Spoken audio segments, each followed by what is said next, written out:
Cove, Moon Palace, Resolve IT, and Scuba Caribe.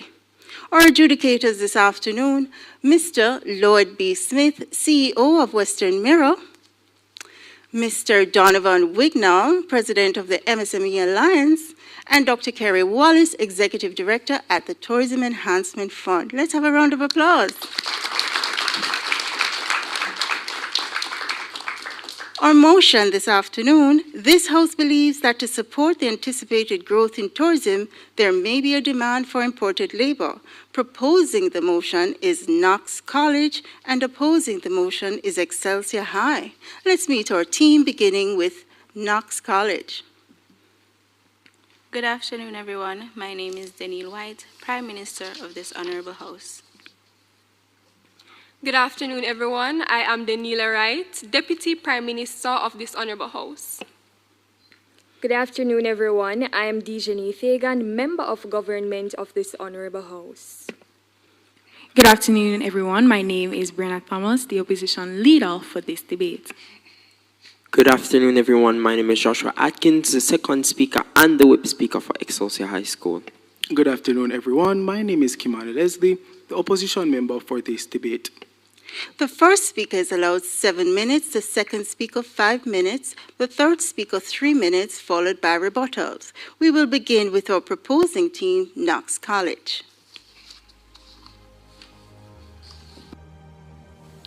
This House believes that to support the anticipated growth in tourism, there may be a demand for imported labor. This motion says there may be a demand for imported labor. Our burden is simply to prove that a possibility may exist, and the opposition's burden is to prove that the possibility does not exist. Nevertheless, we are going to go a step further and prove that the importation of labor is not just a possibility, but also a prudent eventuality. Honorable House, Mr. Speaker, judges, opponents, teammates, and audience, I greet you. As Prime Minister, I am burdened with As Prime Minister, I will define the key terms, provide context, and introduce our stance, burdened with the responsibility of addressing the labor shortage in Jamaica's tourism industry. Our second speaker will discuss the rectification of the issues within our labor force once we import labor. Our third speaker will outline why growth demands imported labor and highlight the benefits Jamaica will enjoy, like other countries that have imported labor. Lastly, our reply speaker will summarize our arguments and further address any invalid proclamations made by the opposition. Firstly, I will define the relevant key terms. To import is to bring in workers from other countries to fill job vacancies that the local workforce does not fill. Labour.gov.hk. A demand is defined by Oxford Languages as a pressing requirement. And lastly, according to the Collins Dictionary, an anticipated growth refers to the expected or forecasted increase in size, wealth, or importance of something such as an industry. Now, let us examine the status quo. Imagine a tree with glossy, gorgeous leaves. Its trunk, branches, and leaves are our tourism industry, and its roots are our labor force. Above ground, Mr. Speaker, the tree is thriving. Jamaica's tourism industry is thriving, with 1,961,000 tourists visiting in the first 2 months of 2024 alone. The country is on track to welcome 5 million visitors and earn $5 billion by 2025. This growth is continuous and significant. However, Mr. Speaker, below the ground, the roots are regressing. The industry is struggling to replace workers who were laid off during the pandemic, and hotels, restaurants, and transportation companies are finding it hard to rehire staff due to a historically low unemployment rate and a brain drain of experienced workers seeking better opportunities abroad. If the labor force does not increase in quantity and skill on par with the industry's growth, the industry will grind to an inevitable halt. We cannot afford this, as the tourism industry generates more than a third of our GDP. How will the continued labor shortage harm the industry and, by extension, Jamaica's economy? Let me tell you, it will result in 1, a reduced quality of services. Skilled staff play a crucial role in ensuring positive guest experiences, and their absence will undoubtedly lead to dissatisfaction among tourists. Reduced industry capacity. The industry won't be able to operate at full capacity when understaffed.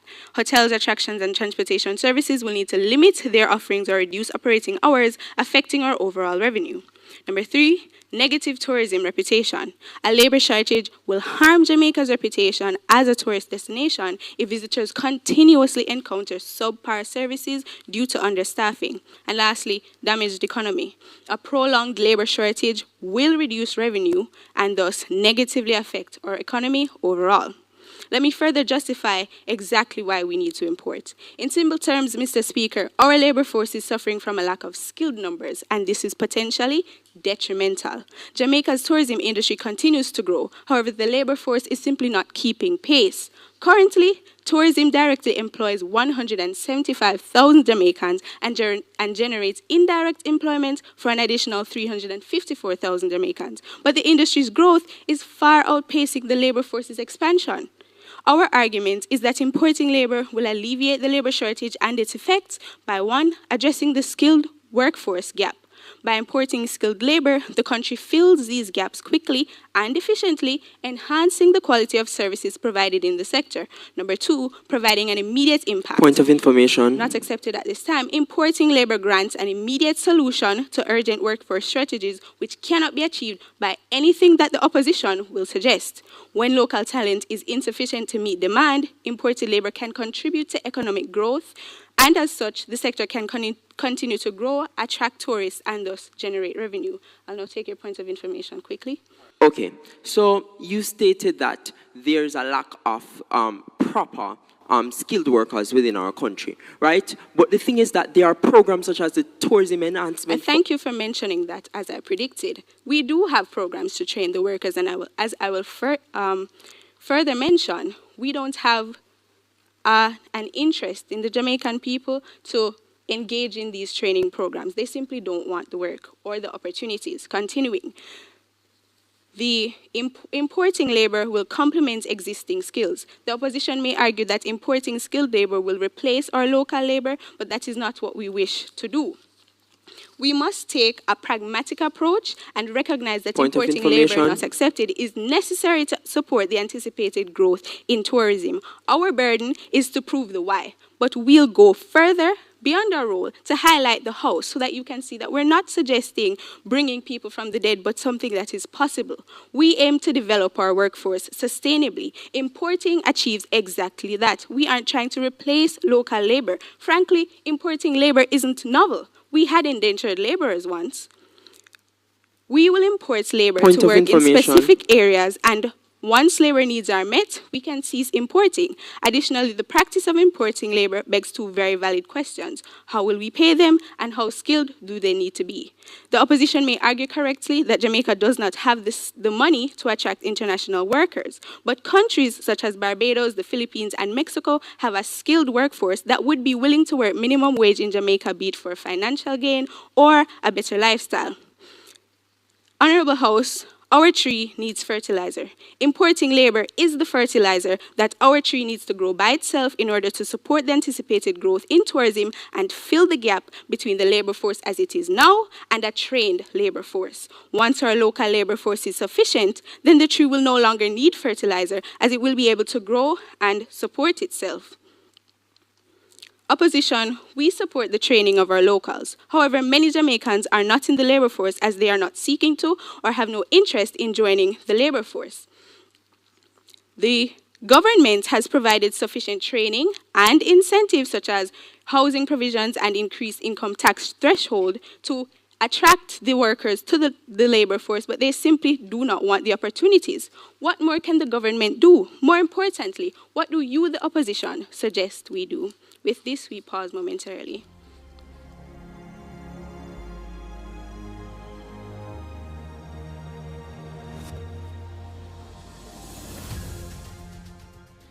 Good morning, Madam Speaker, judges, audience, and members of Parliament. My name is Brianna Thomas, the opposition leader for this debate, in proud disagreement with the motion that states this House believes that to support the anticipated growth in tourism, there may be a demand for imported labor.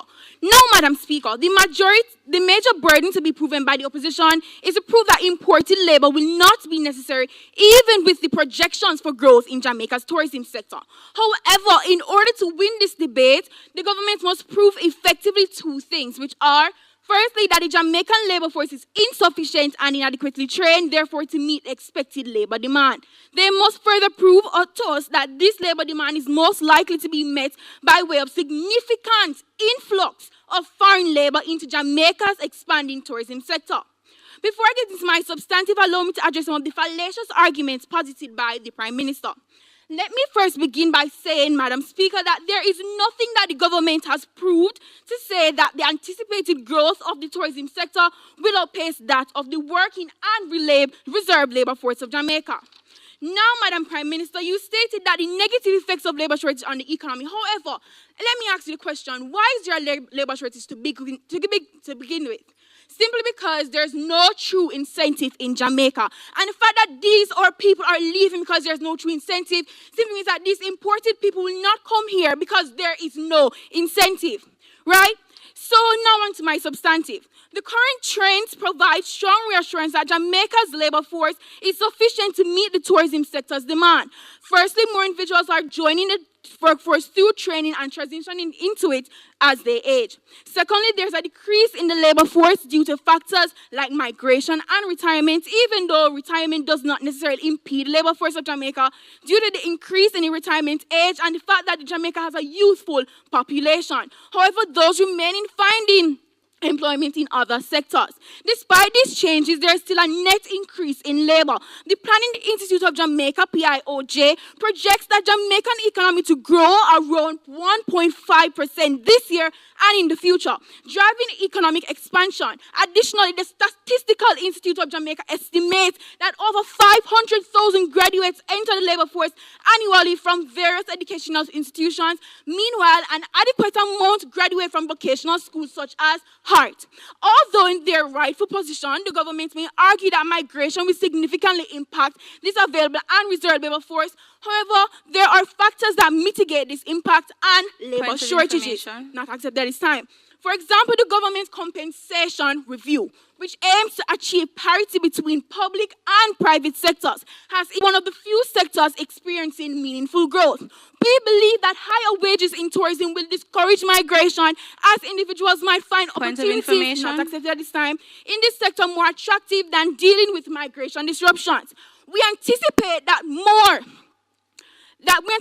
this competition will lead to weaker sectors like the BPO sector that cannot afford or offer competitive wages to collapse.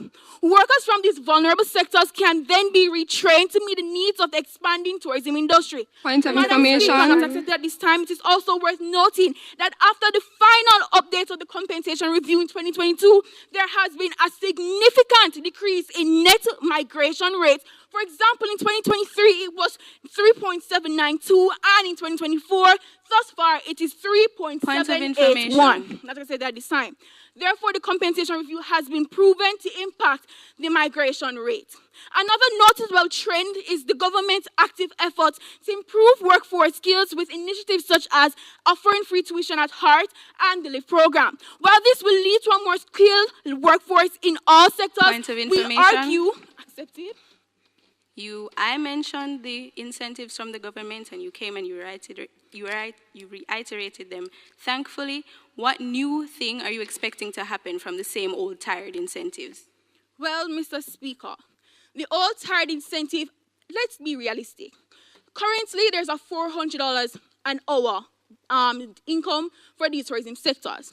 If we're willing to increase the wage in order to attract these importees, why not increase the wage in order to attract our own people? Continuing, that the tourism industry out of order, that will benefit the most. This is because entering this industry is relatively easier.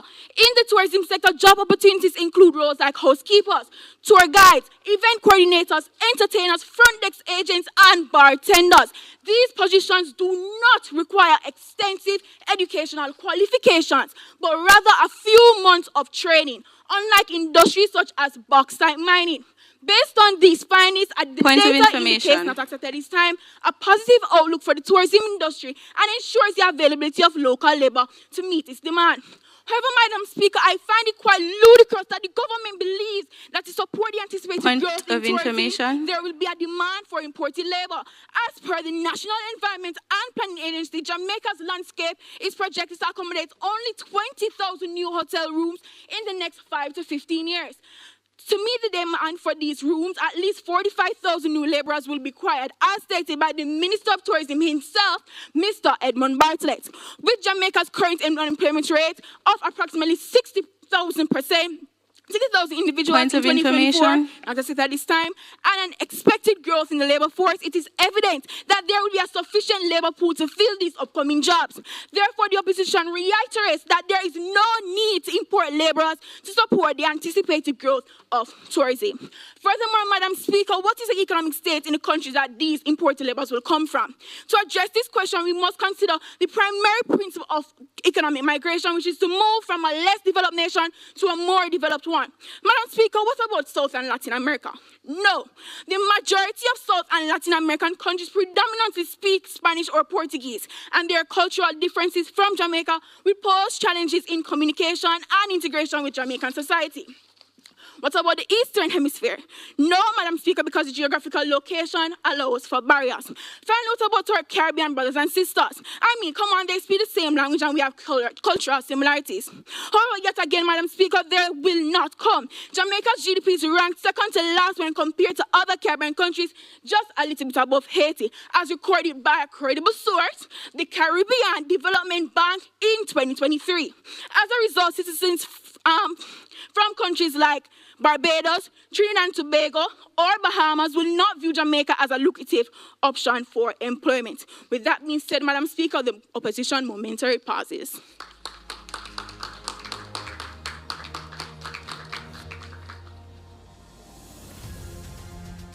Madam Speaker, Honorable House Adjudicators, greetings. I am Daniela Wright, second Speaker for side proposition. Thus, it is my privilege to articulate the crux of our argument, reinforcing our team's unwavering stance in support of the motion. With conviction, I shall distill our case, demonstrating the unassailable logic of our position. However, before I do so, Honorable House, permit me to address some contentions within the debate thus far. The opposition leader would have argued rather fallaciously that there are no sufficient incentives for the labor force to stay, and this will be addressed further in my speech.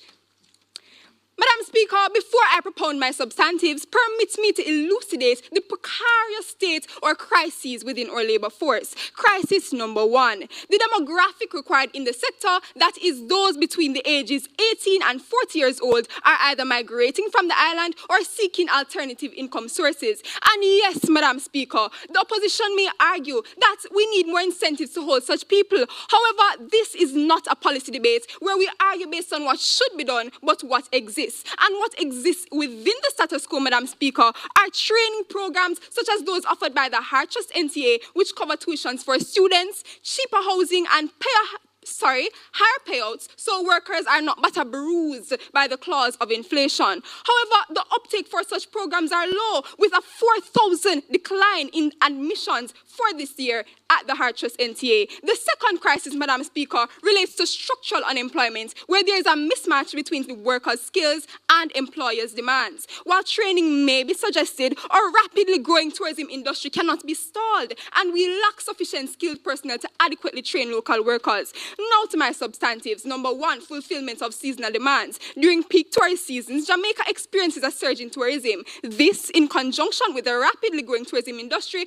will increase the demand for skilled workers. Thus, by bringing in international workers, we can fill gaps in our workforce and ensure that our sector operates at optimal levels. For example, during the winter holiday season, when tourist arrivals increase, bringing in temporary imported workers will ensure that resorts maintain high service standards without overburdening local staff, which would lead to diminishing marginal returns. Number two, point of information. Are not accepted at this time. Skills and expertise enhancement. Foreign workers bring specialized skills and expertise which are essential in providing high-quality service that may be lacking in the local workforce, including communication, customer service, and technical acumen. Local workers will benefit immensely from hands-on training and upskilling due to knowledge transfers, thereby enhancing our industry's overall competitiveness. Point of information. For instance, foreign-trained hotel managers may introduce new operational efficiencies, elevating our hospitality game and making our hotels more competitive. Accepted.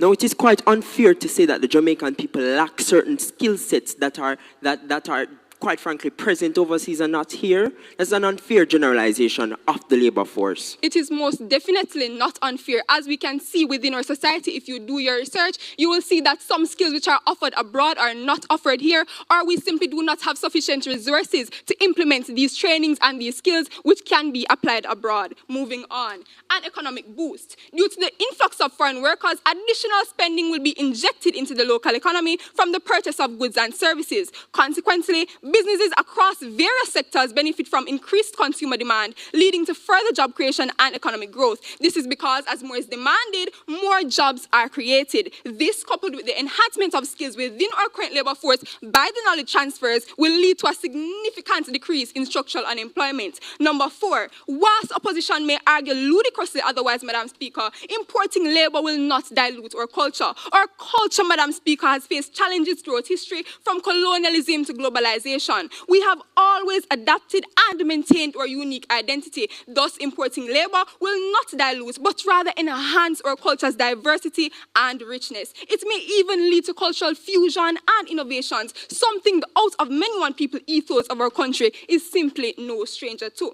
In conclusion, the facts are clear, Madam Speaker. Within the status quo, our tourism industry teeters on the brink of a labor crisis, and importing labor may eventually be the sole panacea. Thus, I implore the opposition to eschew obfuscation and instead confront the reality of our situation, that it is likely that to support the anticipated growth of the tourism sector, Jamaica may have to demand imported labor.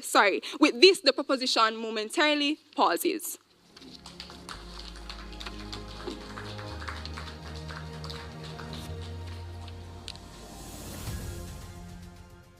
All protocols observed. My name is Joshua Atkins, and it is my duty as the Deputy Opposition Leader to further fortify the case of side opposition. I will be putting forth 2 substantives in this debate. The first being how foreign laborers would not opt to come to Jamaica as there are limited incentives for them to come. The second is how importing labor would not be in the best interest of private sector actors within the tourism sector. But before we get to that, let us address some contentions.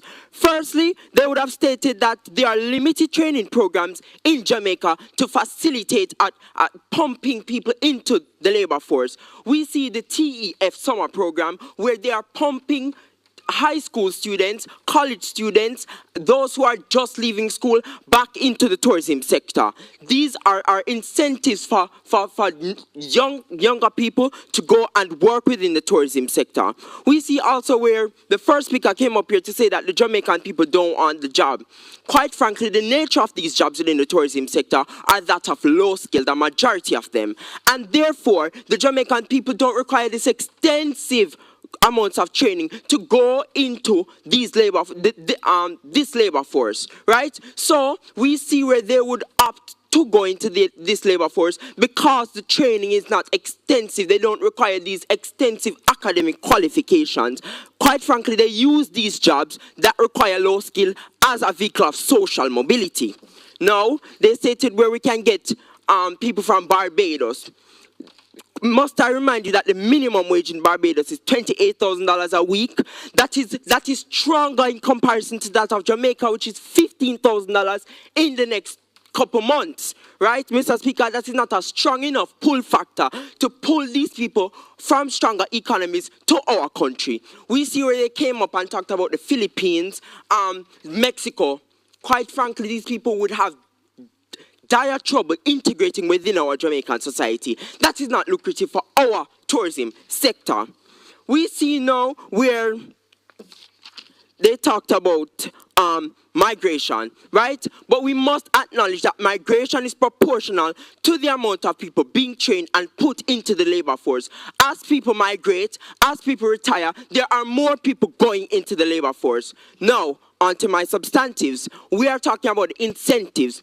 Mr. Speaker, quite frankly, the incentive that is there, the 65,000, well, according to the Planning Institute of Jamaica, the monthly average is $65,000 or more, right? More or less, right? The thing is that Caribbean countries, and we're assuming that this is where most of the labor is going to come from, most Caribbean countries have higher incentives to allow their people to stay within their countries Point of rather than information. pushing them out. Before we get to that, we also see where they came up here to say that within the Jamaican context, right? There Point of are- information. Go ahead. Can I hear you? You mentioned that the skills that the labor force needs to go into the tourism industry are minimum. They don't need a lot of work. If it is that the skills are so minimum, why aren't they going in the industry then? If it's so simple. But that is the thing, that the incentive is the problem. Because there aren't enough pull factors for the tourism sector to pull the Jamaican people within the industry. Point of information. That is the reason why people are not opting to stay in it. What would well, you know, this is not a policy motion, so it isn't what should happen. But Mr. Speaker, on to the next point of cultural dilution, and I will not take any more. On to the point of cultural dilution, they stated that, you know, our culture is one that is fused and, you know, is influenced by many different cultures. That is our culture. That is our unique culture from a process of interculturation and acculturation, creolization. That is what gives our brand a unique texture and flavor that attracts people to our country. Now, where's a situation where other people come and they make our brand ambiguous. We don't know. Quite frankly, they're coming to see Mexicans working in the tourism sector that cannot provide them with the true Jamaican reality or the true Jamaican interaction or experience, right? Point this of does information. no good for our brand, as our brand is one that relies heavily on our culture. Where our culture is diluted, it will become ambiguous and the viability will decrease. Mr. Speaker, I rest my case.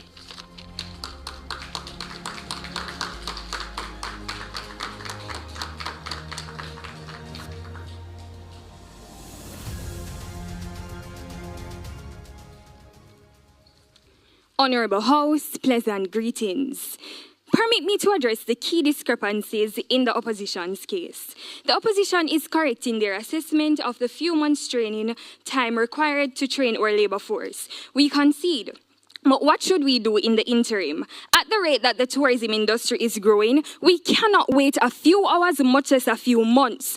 Our tree cannot slow down. Furthermore, we will not need to pay imported laborers more, as skilled laborers are willing to come here on a contractual basis from Mexico and the Philippines on a regular salary to benefit from increased quality of life away from crime, for example, and also to benefit from career advancement. These people will be able to integrate into our sector due to us already being a melting pot and combination of different peoples. Language also won't be a barrier, as English is a globally accepted language.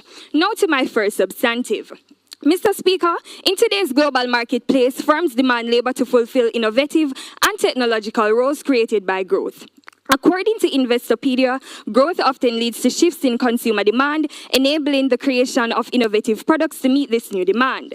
Minister Bartlett emphasizes the evolving preferences of tourists, highlighting interests such as gastronomy, shopping, experience tourism, and emerging influences like environmental sustainability and eco-friendly practices. Furthermore, an example of a new gastronomic product is the K-Source Dinner in the Sky innovation, which has been endorsed by the Negril Chamber of Commerce. Such innovations will undoubtedly set us apart from top Caribbean tourist hotspots like the Bahamas, as we will have additional product offerings. Unfortunately, our local labor supply can't meet the demand for these new products due to a quality and quantity deficiency, as aforementioned by my teammates. Now to my second substantive. Mr. Speaker, importing labor is necessary to develop new products in our growing sector, increasing productivity as more skilled employees are able to work more efficiently and accurately. This, Mr. Speaker, is positive for our local labor force and society at large, as can be observed in exploring countries like Singapore, Canada, and the Maldives. Like these thriving tourism-reliant economies who rely on imported labor, Jamaica will enjoy benefits such as 1. Increase GDP through their purchases and taxes, thereby increasing the funding available for the technical and vocational training of our employees at heart and other institutions, as you mentioned earlier. And 2, introduction of innovative ideas and new perspectives essential to new product development. 3, an enhanced local labor force when our laborers effectively hone their soft skills by working alongside imported laborers. These soft skills include empathy, cultural sensitivity, adaptability, attention to detail, and salesmanship. And number 4, improve customer satisfaction, as when the demand of tourists is catered to through innovation and soft skills, Jamaica's positive reviews will ultimately increase, thus increasing demand for our products and subsequently increasing GDP through tourism revenues. Conclusively, as we train our local labor force, we may need to import laborers to not replace, but rather complement our local laborers. Temporary discomfort is the opportunity cost of long-term development. So, you choose. I yield the floor.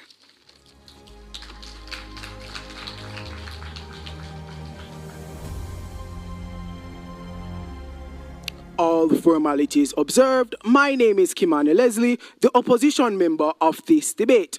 Now, to this debate, I'll be adding one substantive argument to conclude the case of side opposition.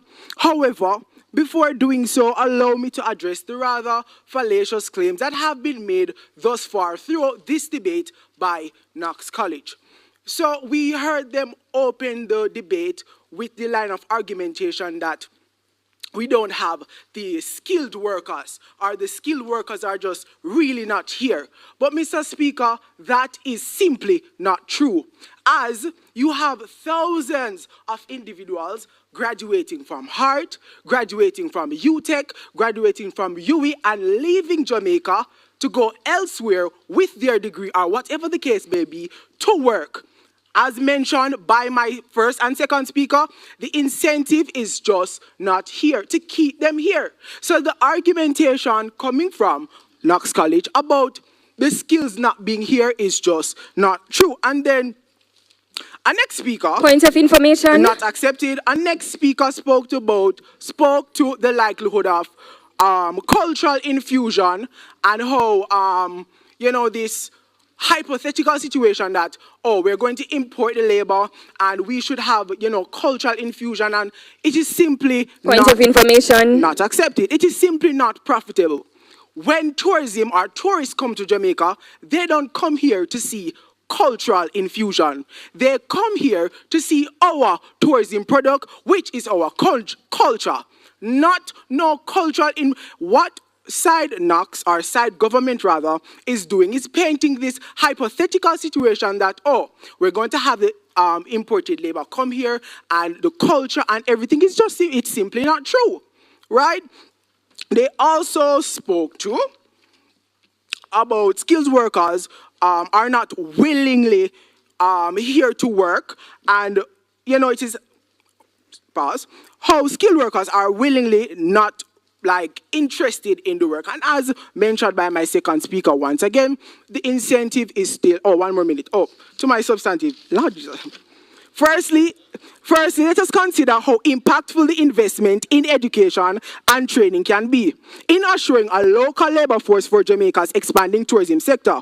Mr. Speaker, imagine a world where the hotel sector is supported by their increasing profits due to growth in tourism sector.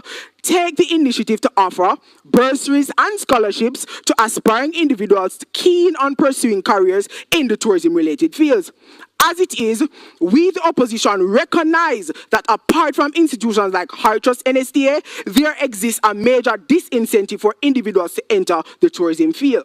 By providing financial support for education regarding tourism management, hotels not only attract the requisite labor they need, but also ensure a pipeline of skilled professionals who can drive the industry forward.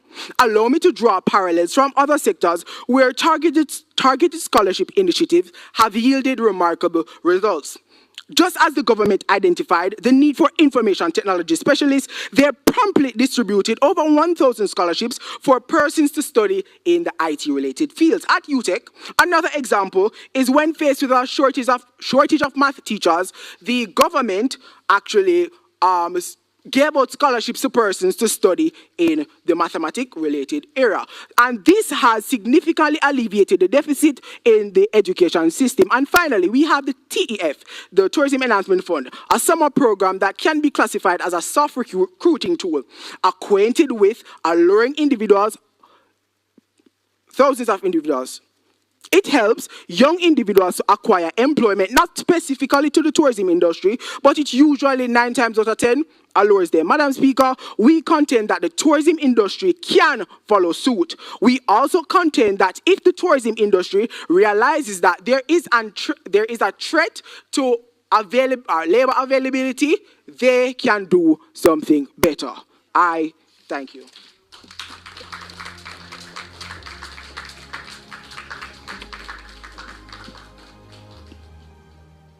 A very heated debate indeed. Clarendon versus Kingston, Knox College versus Excelsior High. We'll return right after this break.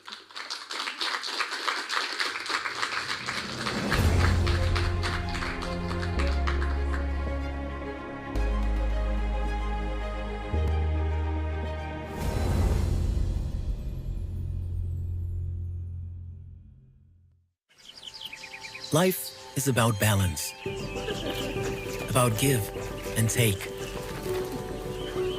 And forests give us so much. They purify our water. They clean our air.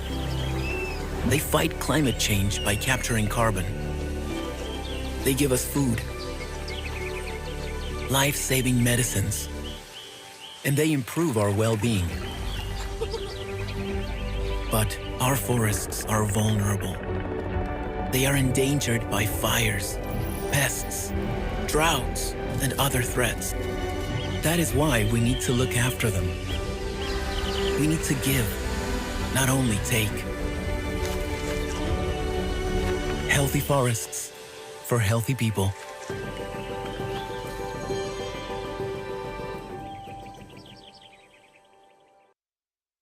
The National Family Planning Board now presents a parenting tip from Ralph Waldo Emerson.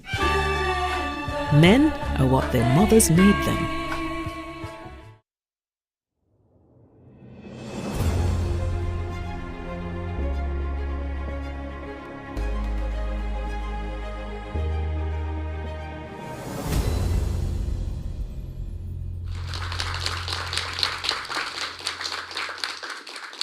Welcome back, and welcome back to our viewers online. Just a reminder of our motion this afternoon. This House believes that to support the anticipated growth in tourism, there may be a demand for imported labor. We're in our rebuttal section, and so we will begin with our opposing team, Excelsior High.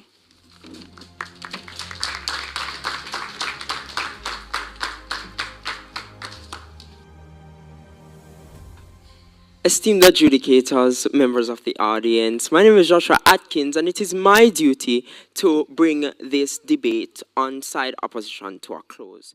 Now, I will be addressing some of the contentions that, were brought up in the debate. Now, we see where the government came and contended about skill gaps.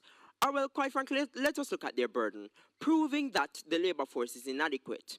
Two things. They could not prove that the labor force is untrained because we, the opposition, have already proven that there are programs put in place by the government, and we see this where they have subsidized HART to offer free training programs. These are incentives for young people to go into these sectors and be pumped out into the tourism sector. We talked about the LIFT program, we talked about the TEF. So they could not mechanize how the Jamaican people do not have the skill sets necessary. They talked about empathy and communication skills, but quite frankly, these skills are present everywhere and right throughout Jamaica. These skills are pervasive everywhere.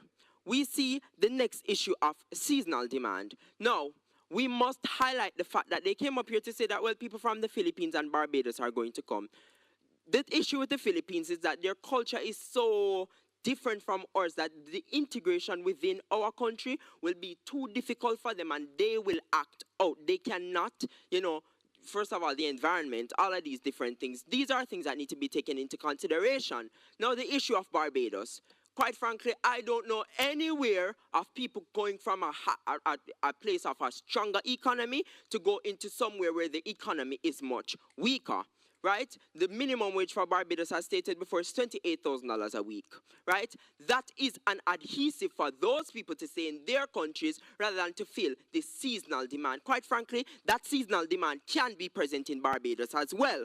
Now, the idea of cultural exchange. They could not mechanize how the cultural exchange would enhance our tourism sector. We have proven that our brand relies heavily on the culture, right? Our culture is the main pull factor to our country. Now, where we see where different people are coming from, Mexico, as they stated, and the Philippines and Barbados, well, not Barbados so much, but the Mexico and the Philippines, right? They cannot offer the authentic Jamaican experience to those tourists that come to Jamaica for the culture. Quite frankly, we understand that a Jamaican labor force is key in fostering that experience. Now, we see a next issue where they came up and said, well, the government can do this, and quite frankly, it's not. If the government is going to provide these people with different places and houses and all of these things, that is not within the interest of any government, mind you.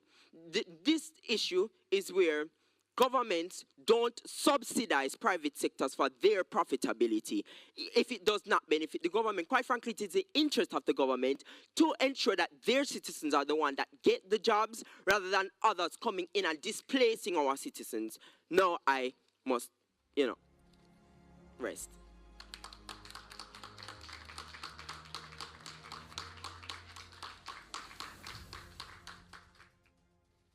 Greetings again to this honorable house.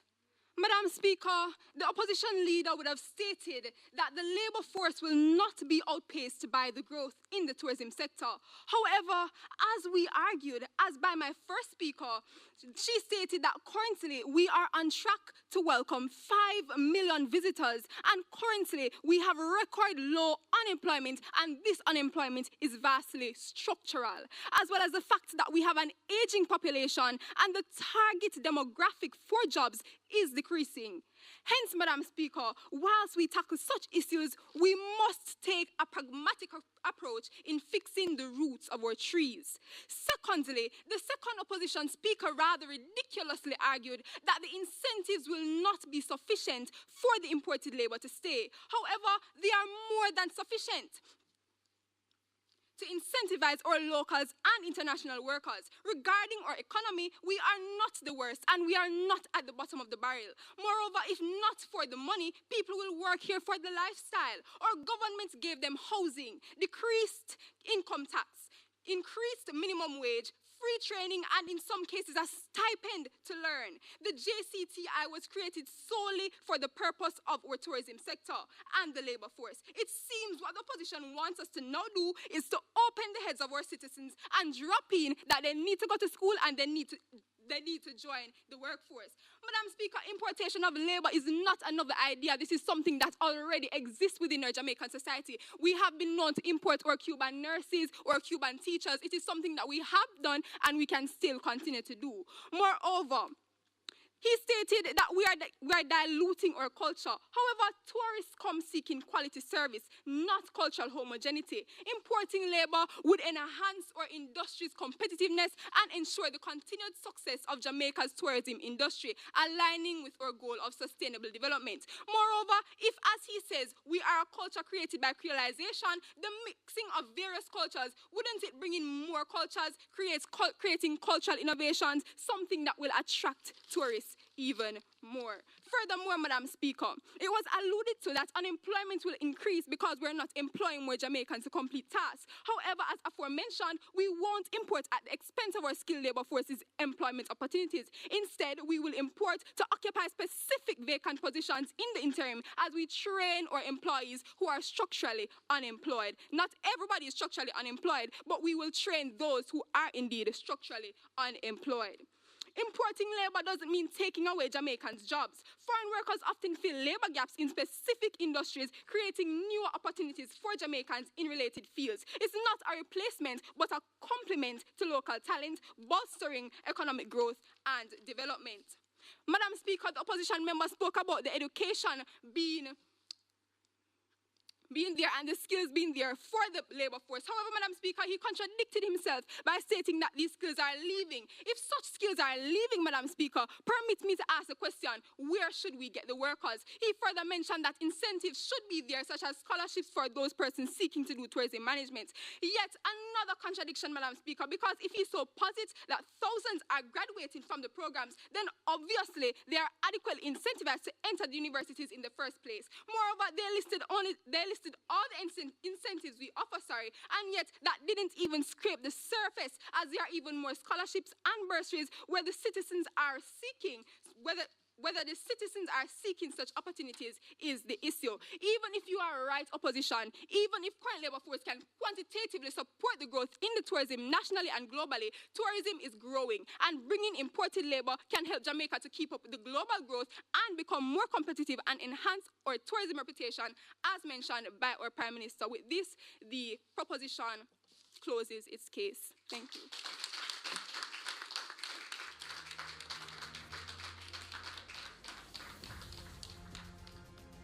We would have concluded our rebuttal section. When we return, Dr. Kerry Wallace, Executive Director at the Tourism Enhancement Fund, will present the winning scores.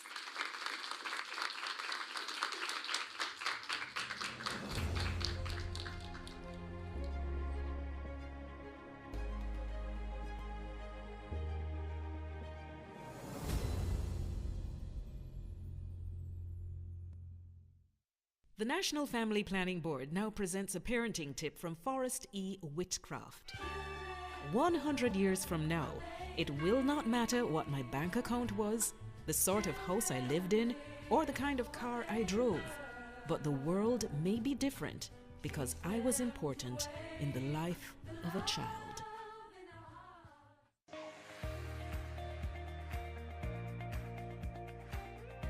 Coding and programming share the same language, so I got more interested because of programming, because a couple of years ago I wanted to do programming at VTDI.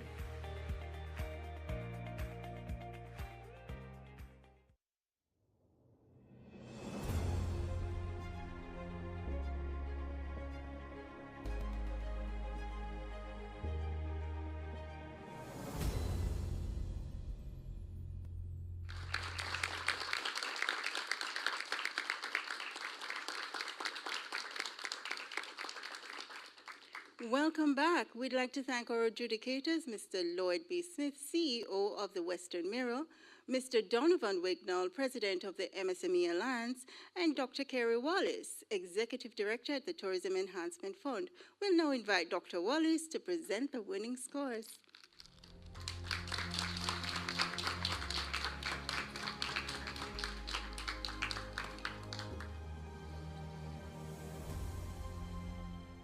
I would just like to start out by inviting you to give Michelle Tuller a round of applause for all the hard work that she's done in putting this together. It's a very impressive production, a very impressive program, and we believe it enhances Destination Jamaica, hence Tourism Enhancement Fund support for the program. So to her and all her team, all the teachers, all the schools who've participated, again, I invite you to give them all a round of applause.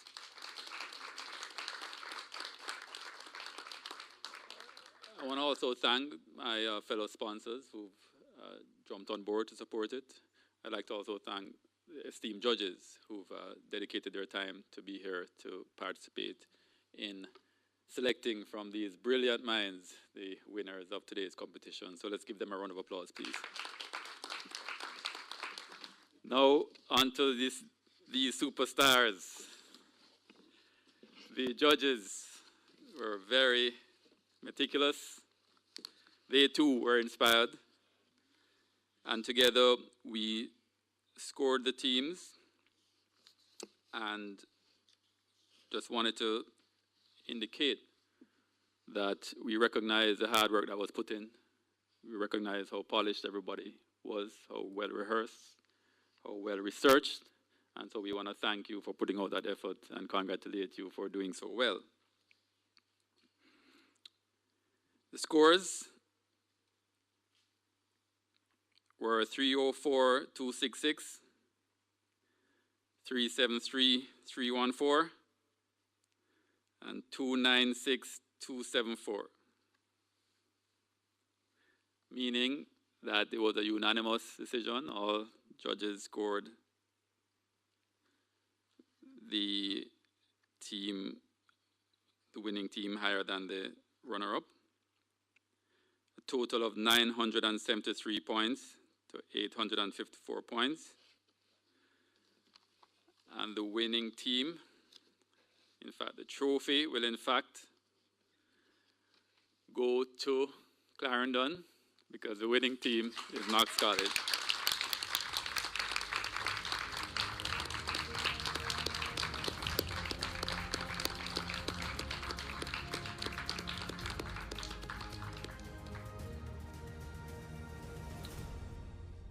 The top debater, I'm sure everyone will agree, also hailed from Knox and is in the person of Daniela Wright.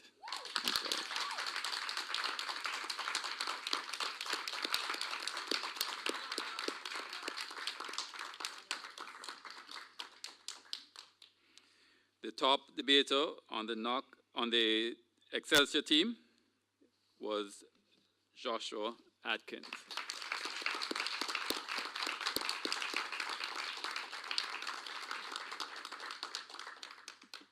Overall, great quality production. I found it very enjoyable. I found it very entertaining. Most of all, I found it very inspiring. So thank you for that. Thank you. And congratulations.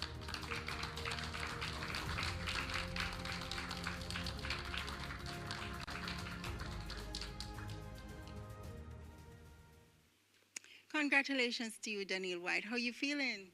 I'm feeling very good. First of all, very grateful to God for this win. Team captain for Knox College. Now I have to ask you, in total, how many pins?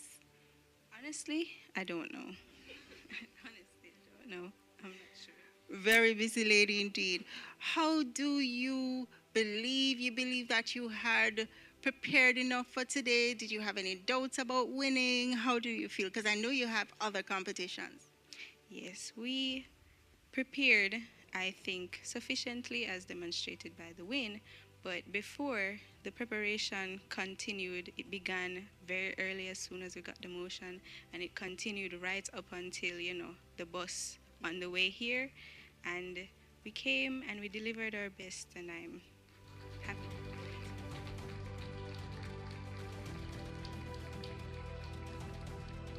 We are here. I call her powerhouse Brianna Thomas, head girl for Excelsior High, second runner-up. Tell me a little bit on how you prepared with so many matches. Well, it was a rocky road, actually, because we have been in 4 debate competitions back to back to back. However, we had the external help of our teachers, our coaches, and some people from Jade as well. So my team is very efficient and they work with a timetable. For instance, we know this time we have this debate, so we don't run off into something else. So we're very efficient.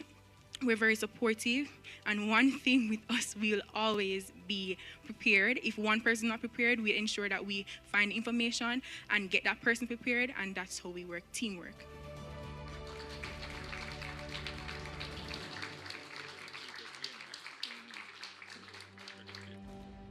A very difficult task. Dr. Kerry Wallace, the Executive Director at the Tourism Enhancement Fund, thank you so very much. Let's give him a round of applause.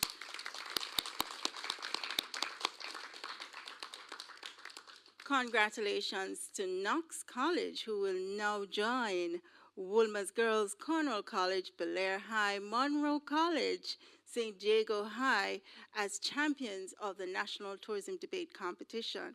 We'd like to thank our other adjudicators, sponsors, you, our audience and viewers. We'll see you next time, next season, that is in September 2024. I'm your host, Michelle Tuller, and thank you, PBCJ, can't forget PBCJ, for making this all possible. Until next time.